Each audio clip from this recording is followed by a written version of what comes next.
IVM।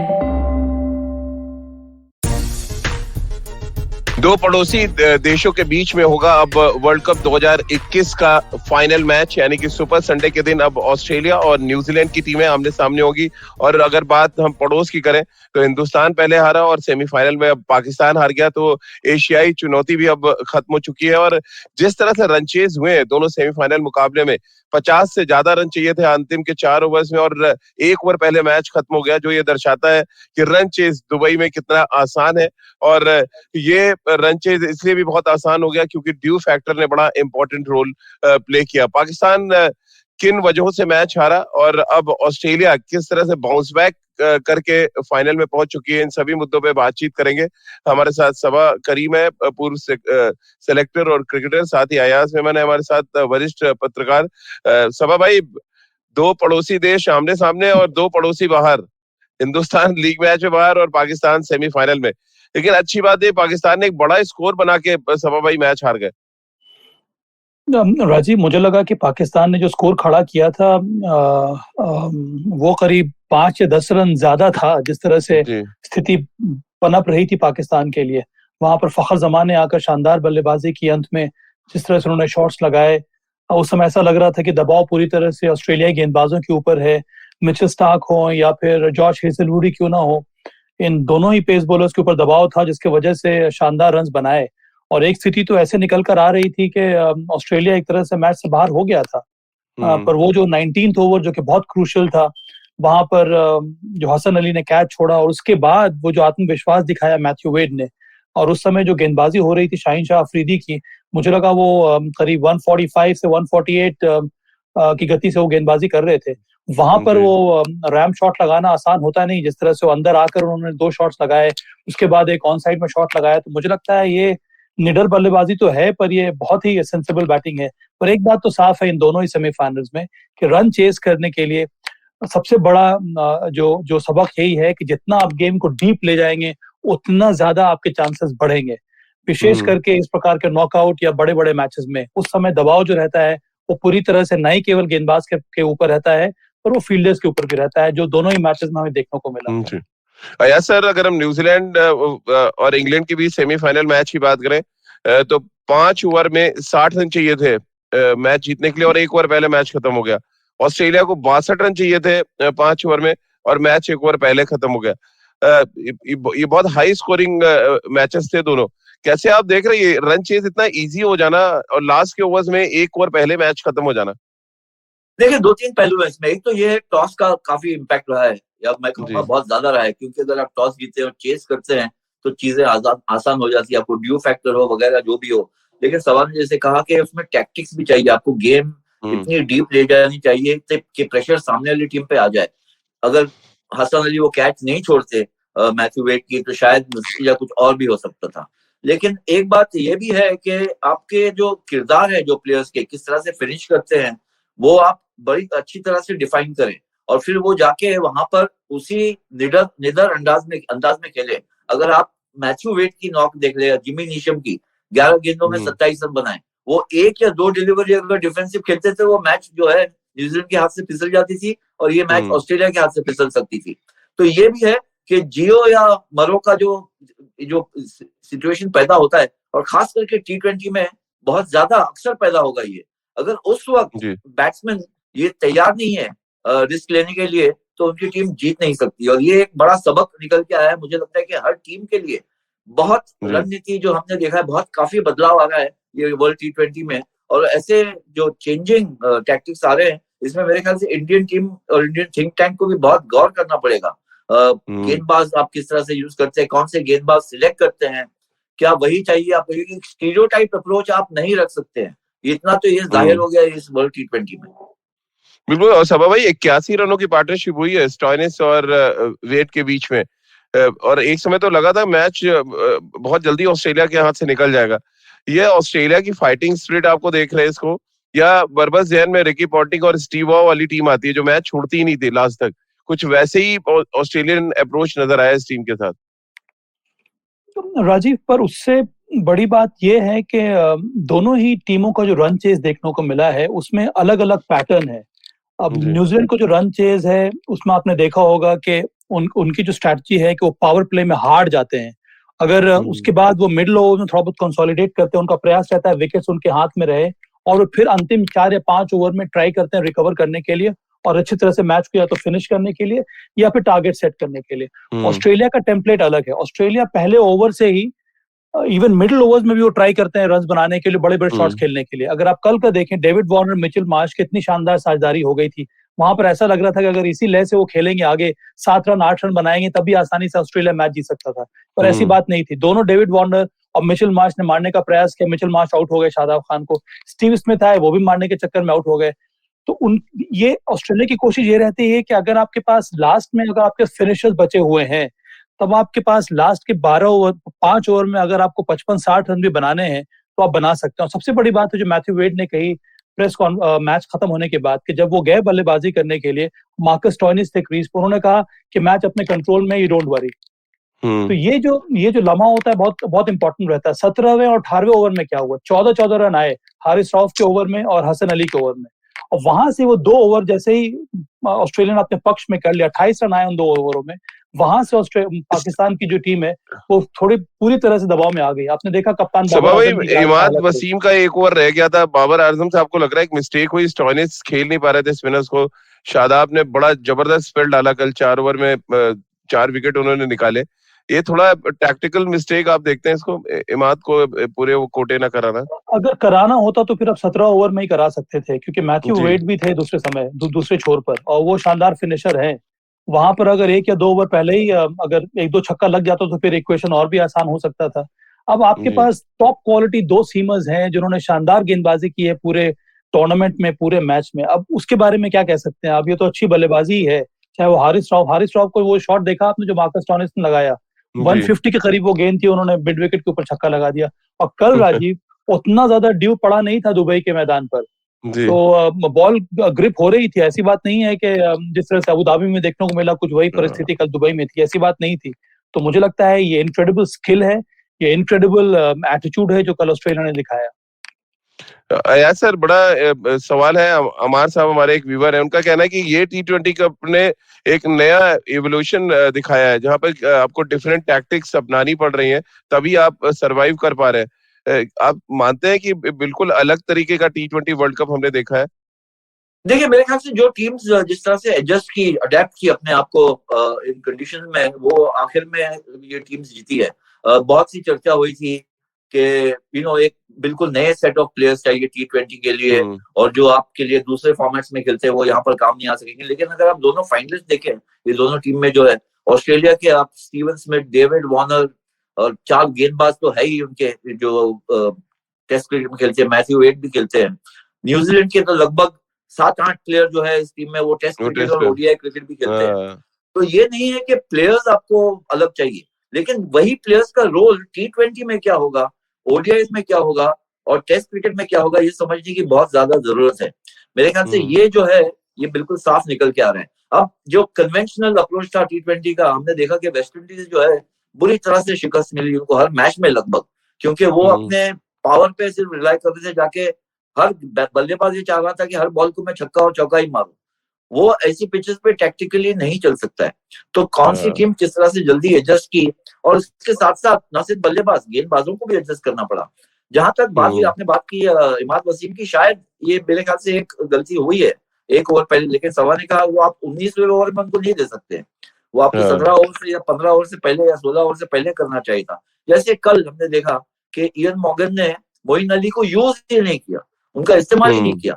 हालांकि जब Devon Conway left hander वो स्ट्रगल कर रहे थे, उस वक्त अगर ये उनका विचार होता तो शायद 1-2 ओवर मोइन से भी निकाल सकते थे, क्योंकि मोइन विकेट टेकिंग बॉलर है। जी हाँ, रिस्क तो है, लेकिन विकेट टेकिंग बॉलर। तो ये देखें, इन हाइंडसाइट मैच के बाद तो सबको पिक्चर क्लियर, तस्वीर क्लियर नजर आती है, और गलतियां जो हुई है वो सब नजर आती है। लेकिन मैंने कल यही सब जगह मैंने कहा था कि बहुत ज्यादा इंपॉर्टेंट रहेगा फील्डिंग हाई प्रेशर गेम में। ऑस्ट्रेलिया ने भी गलती की, लेकिन सबसे बड़ी गलती की पाकिस्तान ने जब मैथ्यू वेड का कैच छोड़ा, और वो actually it was not such a difficult catch. एक रन आउट भी आया सर, मिस हुआ था, आधे पिच में बैट्समैन था जी, दो रन आउट, 2 रन आउट जी। और जो स्टीव स्मिथ क्रूशियल ने कैच मोमेंट पे छोड़ा आप है गलती करते हैं, उसका जो नतीजा होता है, उसका जो अंजाम होता है, वो हमने देख लिया कल।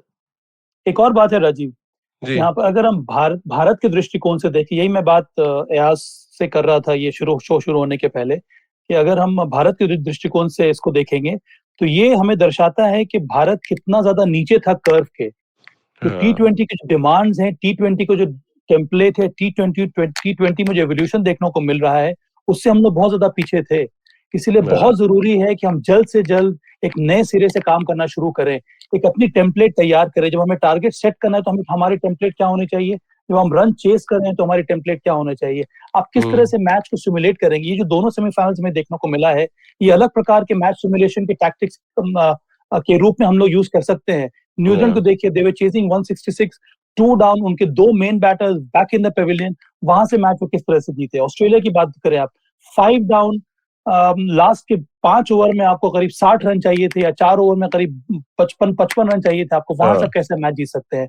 तो इस प्रकार की स्थिति में आपके पास कौन से प्लेयर्स हैं जो उस तरह का रोल अदा कर सकते हैं कि नहीं। इस तरह की आपको प्लेयर्स चुनने होंगे, इस तरह की कंडीशंस आपको पैदा करनी होगी ताकि आप उसके लिए तैयारी करें। मुझे लगता है कि ये बहुत बड़ा सबक है भारतीय थिंक टैंक के लिए, कि आप इस प्रकार के सोच के साथ अब आप अपनी तैयारी शुरू करें नेक्स्ट ईयर विश्व कप के लिए। तो चलिए इसी नोट पर एक ब्रेक ले लेते हैं, और ब्रेक के बाद जब वापस आएंगे, हर्ष जैन जी का सवाल है सभा भाई के लिए, और भी तमाम सवाल आ रहे हैं अयाज सर के लिए भी, वो सवाल भी अपने दर्शकों के लेंगे। एक छोटा सा ब्रेक ले लेते हैं। Do you wonder why China does the things that it does? Or want to know how we could improve online privacy? Or perhaps you're thinking about how we can kickstart India's economy? If you'd like to search for the answers to such questions, check out All Things Policy, a daily public policy podcast that covers everything from employment figures to aircraft carriers. Tune in from Monday to Friday for new episodes and fresh takes. Break के बाद एक बार फिर आपका स्वागत है। सभा भाई, आपके लिए सीधा सवाल है उनका, हर्ष जैन का ये सवाल है, उनका कहना है कि सेना कंट्रीज की मेंटल स्ट्रॉन्ग ज्यादा है एशियन कंट्रीज से नॉकआउट मैचेस में, इसीलिए जो सेना कंट्रीज है वो उनका रिकॉर्ड ज्यादा बेहतर है एशियन कंट्रीज से। बहुत ही ये जेनरिक बात होगी ये कहना इस वक्त राजीव, क्योंकि कई सारे आईसीसी इवेंट में एशियाई टीमों ने अच्छा किया है। अब आप विश्व कप की बात करें, श्रीलंका ने भी विश्व कप वनडे क्रिकेट जीता है, T20 क्रिकेट जीता है, भारत ने भी कुछ इसी प्रकार से किया है। अगर हम सिर्फ मानसिक स्ट्रेंथ की बात करें तो ऑस्ट्रेलिया मुझे लगता है कि सभी देशों से बहुत ज्यादा आगे है, जिस तरह से और जितने सारे उन्होंने विश्व कप जीते हैं। या फिर वेस्ट इंडीज एक समय में कुछ उस प्रकार की टीम थी, पर I think modern generation of cricketers में कई सारे प्लेयर्स हैं। मुझे लगता है ये बहुत कुछ निर्भर करता है इंडिविजुअल के ऊपर और किस प्रकार के एनवायरनमेंट आप बना रहे हैं टीम में। बहुत जरूरी है कि इन सब चीजों पर काम करना चाहिए। तो अगर आप एनवायरनमेंट उस तरह का बना रहे हैं, आपकी तैयारी कुछ उस प्रकार की है, तभी आप इस प्रकार की स्थिति में अच्छा परफॉर्म करेंगे। और आपके पास चुनिंदा मैच विनर्स आप चुन सकते हैं और फिर आगे जाकर वही परफॉर्म करेंगे आपकी टीम के लिए। सर, एक सवाल आपके लिए है, कसाट साहब का ये सवाल है, उनका पूछना है कि ऑस्ट्रेलिया और न्यूजीलैंड के बीच में जो फाइनल है उसमें एज किस टीम को आप देख रहे हैं? देखिए, मेरे ख्याल से तो मैं फेवर कर रहा हूँ न्यूजीलैंड को, क्योंकि उन्होंने बहुत ज्यादा बताया है वो इच्छा जीतने की। बहुत क्राइसिस में आई टीम और क्राइसिस से उभर के आई है, और मेरे ख्याल से जो उनमें एक ये एम्बिशन है कि एक टाइटल जीते। वर्ल्ड टेस्ट चैंपियनशिप फिलहाल इस साल जीता है और ये टाइटल भी जीते। ना भूलें कि उनकी ट्रैजेक्टरी जो हुई है न्यूजीलैंड क्रिकेट की, वो बहुत गजब की हुई है पिछले 2-3 साल में।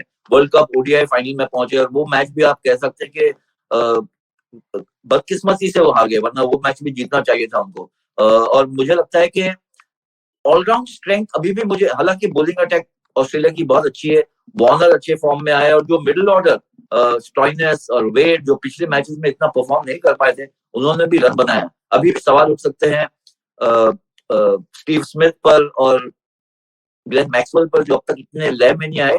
लेकिन ओवरऑल मुझे लगता है कि न्यूजीलैंड जो है as an underdog team, underdog तो नहीं कह सकते फिलहाल क्योंकि बहुत अच्छी उनकी रैंकिंग भी है, लेकिन जिस तरह से वो अपने आप को मैनूवर करते हैं क्राइसिस में, वो मेरे ख्याल से काबिल तारीफ है, और वो शायद प्रिवेल कर जाए ऑस्ट्रेलिया के अगेंस्ट भी। और सवा भाई, हमारे जो तमाम क्रिकेट व्यूवर्स हैं जो हमारे साथ जुड़ते हैं, कितने अवेयर हैं आप? देखिए, हरजैन ने हमें खबर दी है कि डेवन कॉनवे जो है वो रूल्ड आउट हो गए T20 वर्ल्ड कप से, और टिम स्टीफर्ड है, ये एक बड़ा झटका आप मानने के बहुत अच्छे फॉर्म में लग रहे थे कॉनवे।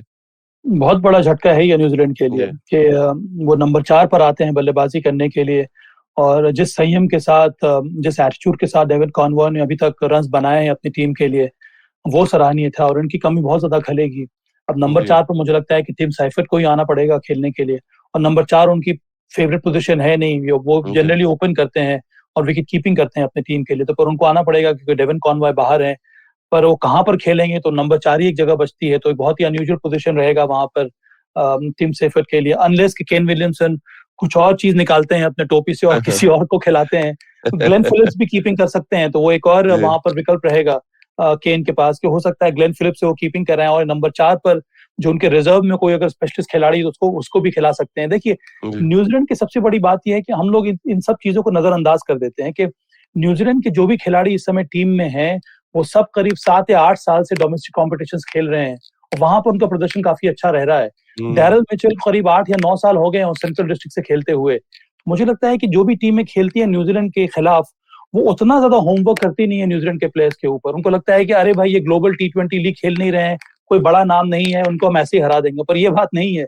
इस टीम में बहुत ही जुझारू प्लेयर्स हैं, और चूंकि मुझे लगता है कि न्यूजीलैंड के विरुद्ध जो भी टीमें खेलती है उनका प्रिपरेशन, उनका होमवर्क इन प्लेयर्स के ऊपर ठीक प्रकार से होता नहीं है, इसी वजह से कामयाबी मिलती आ रही है न्यूजीलैंड को। ये गलती भारत ने कई बार की है और कई सारी बड़ी टीमों ने भी न्यूजीलैंड के खिलाफ किया है। तो मुझे लगता है कि बहुत बड़ा मौका है ये न्यूजीलैंड के लिए। पहली टीम होगी जो एक साल में 2 विश्व कप जीत ले, तो चांसेस बहुत ज्यादा ब्राइट है।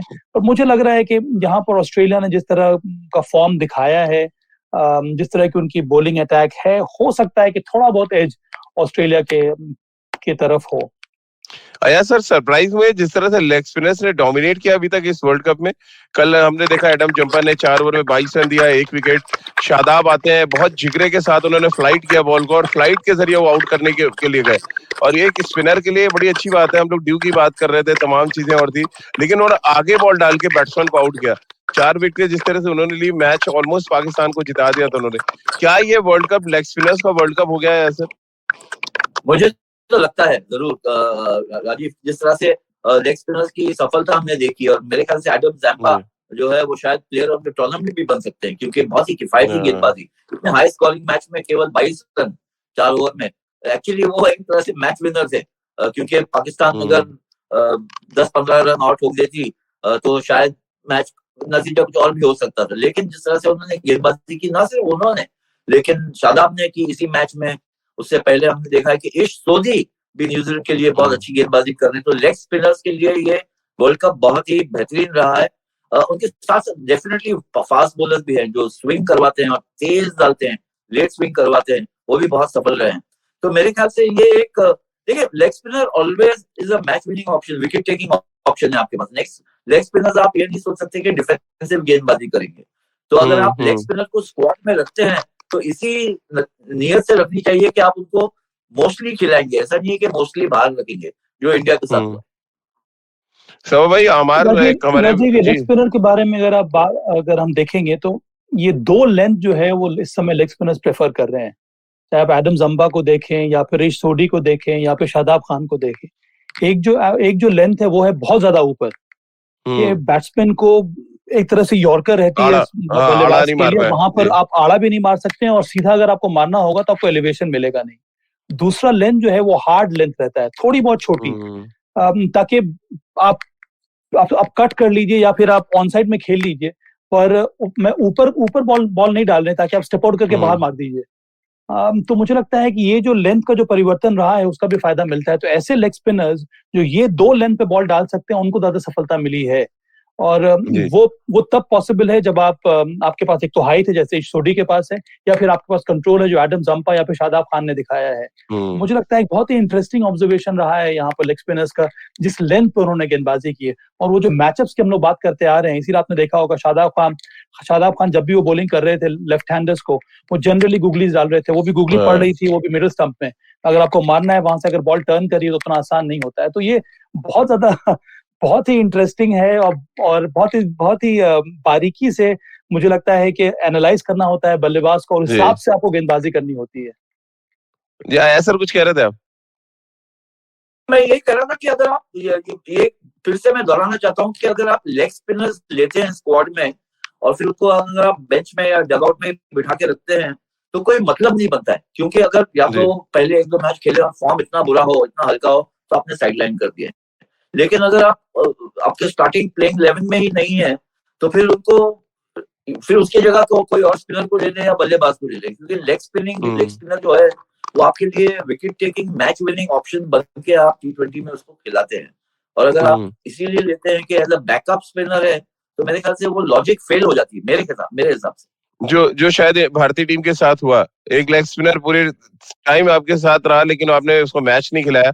सभा में एक इंटरेस्टिंग सवाल हमारे साहब का है, उनका पूछना है कि किस स्ट्रेटजी को आप सपोर्ट करते हैं, 4 बॉलर की थ्योरी जो ऑस्ट्रेलिया लेके आ रहा है या 5 बॉलर की थ्योरी जो न्यूजीलैंड खिला रहा है? पर दोनों के पास 6 बॉलिंग ऑप्शंस हैं। अब कल अगर आप देखें तो न्यूजीलैंड ऑस्ट्रेलिया ने एरन फिंच ने कितने सारे बॉलर्स का इस्तेमाल किया। उनके पास 3 पेस बॉलर्स हैं, उनके पास एडम जंपा है, उसके साथ साथ फिर उन्होंने मिचेल मार्श से गेंदबाजी कराई, तो उनके पास विकल्प काफी थे और वो चाहते हैं कि उनकी बल्लेबाजी में गहराई हो। ग्लेन मैक्सवेल है उनके पास 6 बॉलिंग ऑप्शंस हैं और ऑस्ट्रेलिया की स्ट्रैटेजी यही है कि वो डीप तक उनकी बल्लेबाजी में गहराई होनी चाहिए, तभी वो तेज गति से प्रहार कर सकते हैं right from the first ball. उनकी स्ट्रैटेजी वही रहती है। और न्यूजीलैंड की जैसे जिसके बारे में मैं बात कर चुका हूँ, उनकी स्ट्रैटेजी थोड़ी बहुत अलग है और उनके पास भी कई सारे विकल्प, वो भी 6 बॉलर ऑप्शन के साथ जा रहे हैं। भारत केवल एक ऐसी टीम थी इस विश्व कप में जिसने पहले अपने दोनों मैचेस खेले बिना 6 बॉलिंग ऑप्शंस के, और वो बहुत बड़ा उससे घाटा मिला है भारत को। तो ये बहुत ज्यादा यहाँ पर सुधार की जरूरत होगी भारत की स्ट्रैटेजी को अगर हम बात करें तो। अया सर, बरबस ये वर्ल्ड कप देख के मुझे 1992 का वर्ल्ड कप ज़हन में आता है, जब न्यूजीलैंड के पास बहुत ढेर सारे यूटिलिटी क्रिकेटर्स थे, यानी जो थोड़ी बहुत गेंदबाजी करते थे। हैरिस को आप याद कर लें, और भी तमाम ऐसे थे। उनके पास एक ऑस्टिन हुआ करते थे, जो दीपक पटेल, मतलब बिट्स एंड पीसेस वाले क्रिकेटर्स थे, जो एक कंप्लीट पैकेज बन गया था उस वर्ल्ड कप में।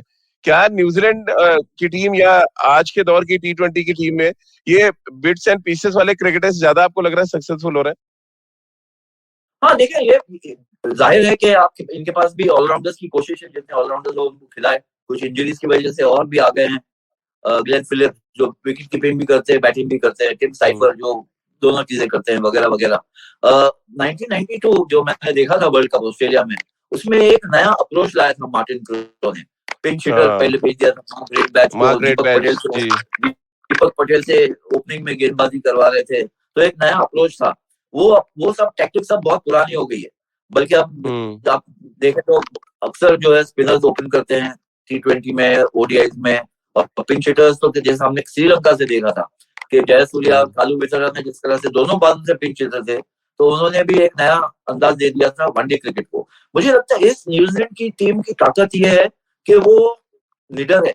पहले भी अगर आप देखें इतिहास देखिए वर्ल्ड क्रिकेट का, इंटरनेशनल क्रिकेट का, तो न्यूजीलैंड अक्सर जो है सेमीफाइनल में आके हार जाती थी। वर्ल्ड कप आप देख लें 87, 83, 79, 75, अक्सर वो आके 92 सेमीफाइनल में आके हार जाती थी। ये जो टीम है फाइनल तक पहुंच रही है और फाइनल जीतने की क्षमता रखती है। मुझे लगता है कि यहाँ पे सबसे क्रूशियल जो है वो रहेगा केन विलियमसन का फॉर्म, क्योंकि एक इनफॉर्म बैट्समैन डेवन कॉनवे अब है नहीं जो अच्छा परफॉर्म कर रहे थे।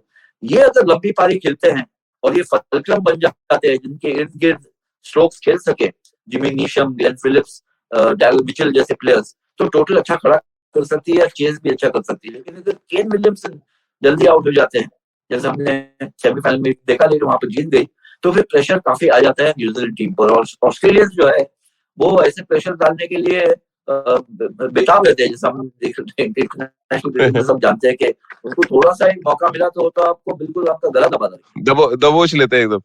सभा भाई, बड़ा इंटरेस्टिंग सवाल है। पृथ्वी का और हर्षजैन दोनों का एक ही सवाल है।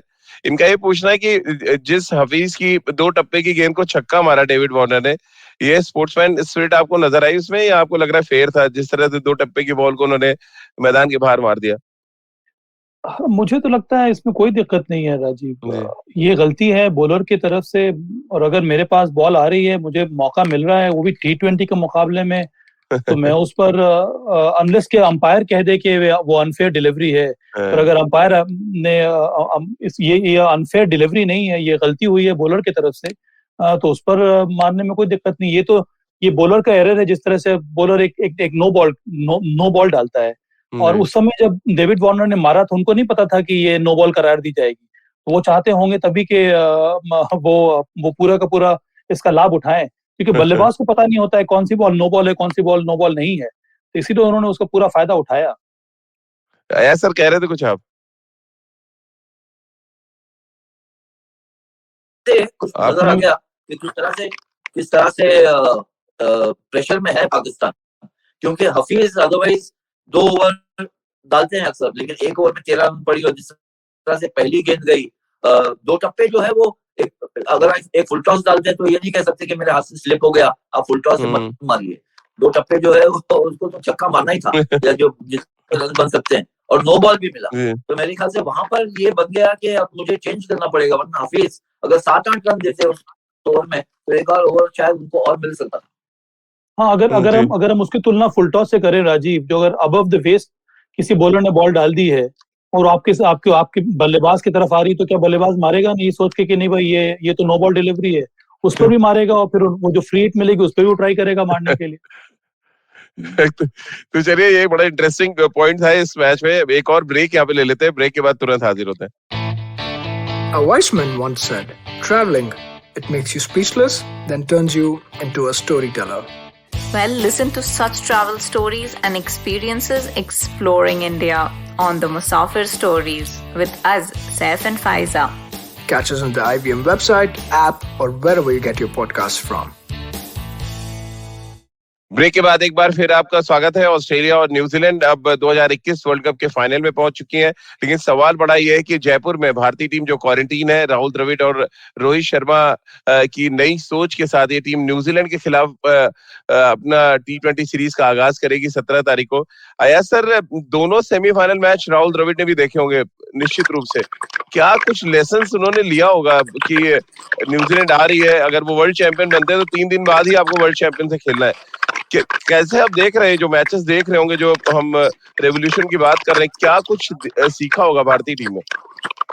नहीं, मेरे ख्याल से एक अच्छी चुनौती है। अगर ये जीतते हैं या हारते हैं, न्यूजीलैंड फाइनलिस्ट तो है और इंडिया को हराया है वर्ल्ड कप में, तो ये एक अच्छी चुनौती है, खास करके क्योंकि सीनियर प्लेयर्स रेस्ट किए गए हैं। विराट नहीं है, बुमराह नहीं है, शमी नहीं है वगैरह, जडेजा भी नहीं है मेरे ख्याल से T20 में।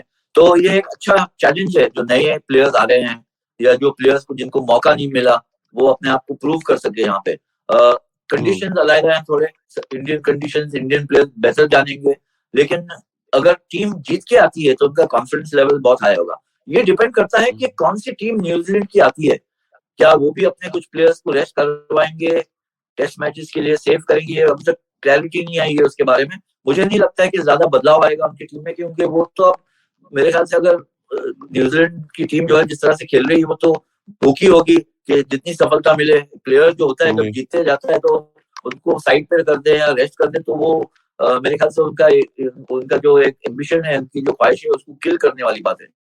तो मुझे लगता है कि एक अच्छा मौका है ये 3 मैचेस अपने आप को टेस्ट करने का नए प्लेयर्स के साथ फॉर इंडिया, राहुल द्रविड़ और रोहित शर्मा के लिए। मौका जरूर है राजीव और अयाज, पर मुझे तो लग रहा है ये बहुत ही, अगर हम टीम कॉम्पोजिशन की बात करें भारतीय टीम के, तो मुझे ये लग रहा है बड़ा ही क्विक और एक तरह से पैनिक रिएक्शन है भारतीय चयनकर्ताओं द्वारा, क्योंकि इस टीम में कितने सारे ओपनर्स हैं। राहुल खेलेंगे, रोहित शर्मा खेलेंगे, तो फिर आप ऋतुराज गायकवाड को कहाँ खिलाइएगा, वेंकटेश अय्यर को आप कहाँ खिलाइएगा, ईशान किशन से आपने वर्ल्ड कप में ओपन करवा दिया है, वो कहाँ पर खेलेंगे। तो मुझे लग रहा है कि या तो फिर आप ग्रूम करना शुरू कर दे कि वेंकटेश अय्यर को अब हम नंबर 5 या नंबर 6 पर एक फिनिशर के रूप में खिलाएंगे, क्या वहां पर खेलने के लिए उनको अलग प्रकार की आपको तैयारी करवानी होगी। ईशान किशन को क्या आप फिनिशर के रूप में देख रहे हैं, तो इन सभी बातों पर आपको चर्चा करनी होगी, तभी तो आपने इतने सारे प्लेयर्स लिए हैं। तो चलिए, अब मौका मिलेगा इन यंगस्टर्स को, हमें देखने का मौका मिलेगा, राहुल द्रविड़ को, यंगस्टर्स को टेस्ट करने का।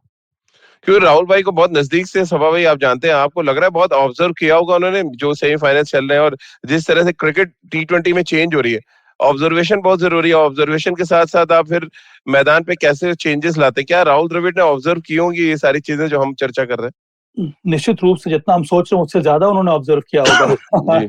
क्योंकि राहुल द्रविड़ एक बहुत ही फॉरवर्ड थिंकिंग नहीं केवल इंसान है, पर उनकी जो कोचिंग की जो फिलॉसफी है वो भी यही है। उनका हमेशा से ये मानना रहा है कि आप कोचिंग को या फिर अपने गेम को एक बड़े नजरिए से देखें, एक बिग पिक्चर की तरह से देखें। और इसीलिए वो हमेशा यही चाहेंगे कि जितने सारे जो फॉर्मर क्रिकेटर्स हैं, जो अंतर्राष्ट्रीय स्तर पर जो मैचेस हो रहे हैं, उसको ठीक तरह से ऑब्जर्व करना, वहां से जो अच्छाइयां हैं उसको देखना और उसको अपने टीम में एब्जॉर्ब करना जो आपके मुताबिक हो। ये भी नहीं है कि बाहर जिस तरह जो बाहर की कंट्रीज खेल रहे हैं उन्हीं को हम एप करें। आपके लिए किस तरह के रिसोर्सेज हैं, उनमें सबसे अच्छा क्या हो सकता है, उनको सबसे ज्यादा मैक्सिमाइज कैसे कर सकते हैं उस पोटेंशियल को, इस पर राहुल द्रविड़ उनकी टीम काम करेगी। और सबसे बड़ी बात एक और है राजीव के बहुत ही ज्यादा ओपन माइंडेड है और कम्युनिकेशन पर विश्वास रखते हैं। तो ये जो ट्रस्ट फैक्टर है, इसका फायदा जरूर मिलना चाहिए भारतीय टीम को। तो खिलाड़ी को जब वो ट्रस्ट फैक्टर शुरू हो जाता है कोच के साथ, तब वो अपने से जितना उनके अंदर एबिलिटीज है उससे ज्यादा वो परफॉर्म करने का प्रयास करते हैं, नहीं अपने टीम के लिए पर अपने कोच के लिए भी और अपने देश के लिए भी। तो चलिए राहुल द्रविड़ और रोहित शर्मा की जोड़ी पे बहुत डिटेल में बातचीत करेंगे हम सोमवार के दिन, क्योंकि तब वर्ल्ड कप खत्म हो चुका होगा, एक नया चैंपियन मिल चुका होगा। और अगर न्यूजीलैंड चैंपियन बनता है तो बुधवार को ही वो भारत के खिलाफ 2-2 हाथ करता नजर आएगा। और ऐसे में बड़ा इंटरेस्टिंग होगा कि T20 के बदलते समीकरण के बीच में भारतीय टीम अपने आप को कितना तैयार कर पाती है। यानी कि समय कम है और काम बहुत ज्यादा। बहुत बहुत शुक्रिया सभा भाई आपका और अयाज सर आपका हमारे साथ जुड़ने के लिए। तो आप भी खेल नीति के साथ रोज जुड़े हर सुबह 9:30 पर खेल नीति के YouTube चैनल और IVM फेसबुक पेज पर। इसके अलावा आप मुझसे जुड़ सकते हैं और अपने सवाल भेज सकते हैं। @राजीव मिश्र मेरा ट्विटर हैंडल है और @cricketwalla अयाज सर का ट्विटर हैंडल है। तो आप रोज जुड़े, अपने सवाल आप भेज सकते हैं। इसके अलावा खेल नीति का हर एपिसोड आप सुन सकते हैं IVM ऐप पर, IVMpodcast.com पर, गूगल, स्पॉटिफाई, सावन गूगल पॉडकास्ट या अन्य IVM पॉडकास्टिंग नेटवर्क पर। बहुत बहुत शुक्रिया आप सभी का हमारे साथ जुड़ने के लिए।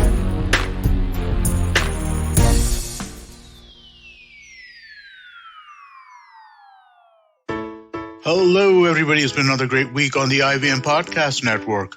On a show about crypto, Rohan asked the question, what is the metaverse? To Harsh Rajat, creator of EPNS, that's the Ethereum Push Notification Service, and what the term means.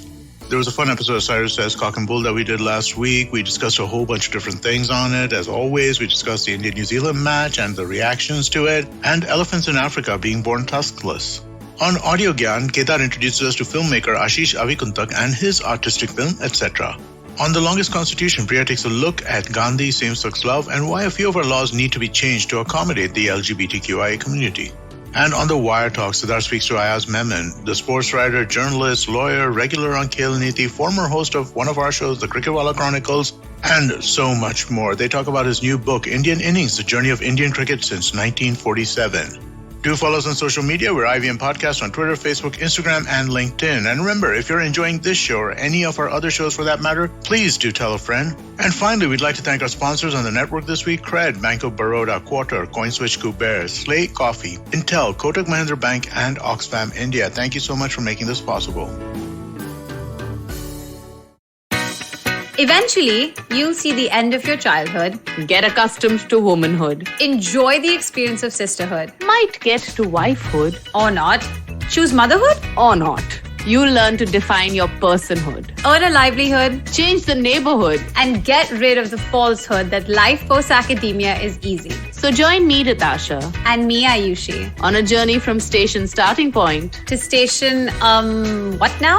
Next station, Pudin Station, and hopefully, Agla Station, adulthood. Fresh episodes out every Thursday.